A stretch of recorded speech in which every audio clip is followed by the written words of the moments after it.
कुंभ मेला विश्व का सबसे बड़ा सांस्कृतिक और धार्मिक मेला है।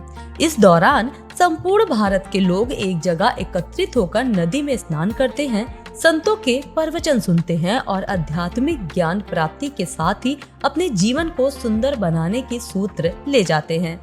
महाकुंभ 2025 में साधु संतों के साथ नागा साधुओं का आगमन शुरू हो गया है। नागा साधु अन्य साधु संतों से बिल्कुल अलग होते हैं। नागा साधु का जीवन आसान नहीं होता। महीनों तक स्नान न करने वाले नागा साधु प्रयागराज महाकुंभ में जरूर पुण्य की डुबकी लगाते हैं। नागा साधु अन्य साधु संतों से अलग होते हैं। वो अपनी साधना और तपस्या के लिए मुश्किल जीवन शैली अपनाते हैं। नागा साधु कुंभ में पवित्र स्नान के लिए प्रयागराज आते हैं। हिंदू धर्म में संभवतः निर्वस्त्र यानी नग्न रहने के कारण साधुओं की एक विशेष जमात को नागा कहा जाता है, क्योंकि नग्न रहना नागा साधुओं की एक सबसे बड़ी पहचान है। साधुओं के इस खास वर्ग को उनकी कठिन तपस्या और युद्ध कला में पारंगत होने के कारण भी जाना जाता है। दरअसल नागा साधुओं की दुनिया बहुत रहस्यमय है। वे कुंभ जैसे मेलों को छोड़कर सामान्य दिनों में बहुत कम दिखाई देते हैं और समाज से अलग रहकर तपस्या में लीन रहते हैं। ये भले समाज में अलग थलग दिखते हैं, लेकिन सदियों से नागा साधु हिंदू संस्कृति का एक महत्वपूर्ण हिस्सा है। वे विभिन्न अखाड़ों से जुड़े होते हैं, जिनकी परंपरा आदि गुरुचार्य शंकराचार्य द्वारा स्थापित की गई थी, जिसका उद्देश्य हिंदू धर्म की परंपराओं को बचाए रखना है।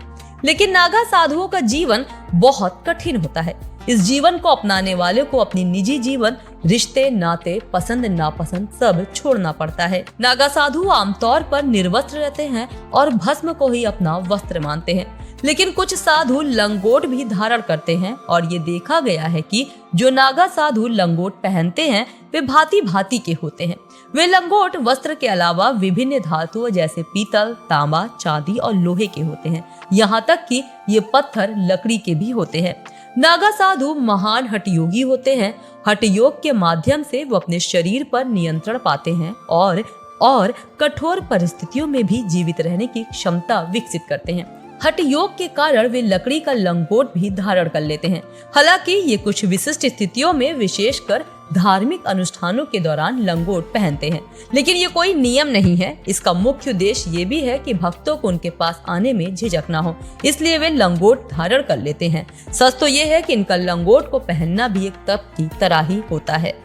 अगर कोई साधु बनना चाहता है तो अखाड़ों में उसके ब्रह्मचर्य की परीक्षा ली जाती है। सीधे तौर पर कोई भी अखाड़े ऐसे किसी को शामिल नहीं करते हैं। किसी को साधु बनने के लिए उसमें तप, ब्रह्मचर्य, वैराग्य, ध्यान, संन्यास और धर्म का अनुशासन तथा निष्ठा आदि प्रमुखता से परखे और देखे जाते हैं। इस कठिन परीक्षाओं से गुजरने के बाद ही कोई साधु संत बनता है।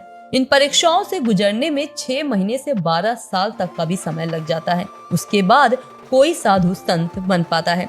इसके बाद अपना श्राद्ध, मुंडन और पिंडदान करते हैं तथा गुरु मंत्र लेकर संन्यास धर्म में दीक्षित होते हैं। इसके बाद इनका जीवन अखाड़ों, संत परंपराओं और समाज के लिए समर्पित हो जाता है। नागा साधुओं पूरी तरह से निर्वस्त्र रहते हैं। ये ज्यादातर अपना जीवन किसी गुफा आदि में बिताते हैं। नागा साधु अपनी तपस्या के दौरान लंबे समय तक स्नान भी नहीं करते। वो तपस्या के दौरान भस्म का लेप लगाकर ध्यान और योग करने पर विश्वास रखते हैं। नागा साधु अपनी साधना में शरीर की बाहरी शुद्धता से अधिक आंतरिक शुद्धता पर ध्यान केंद्रित करते हैं। जानकारी के मुताबिक नागा साधुओं के कई संस्कारों में ये भी शामिल है कि उनकी कामेंद्रियां भंग कर दी जाती है। उन्हें 24 घंटे नागा के रूप में अखाड़े के ध्वज के नीचे बिना कुछ खाए पिए खड़ा होना पड़ता है।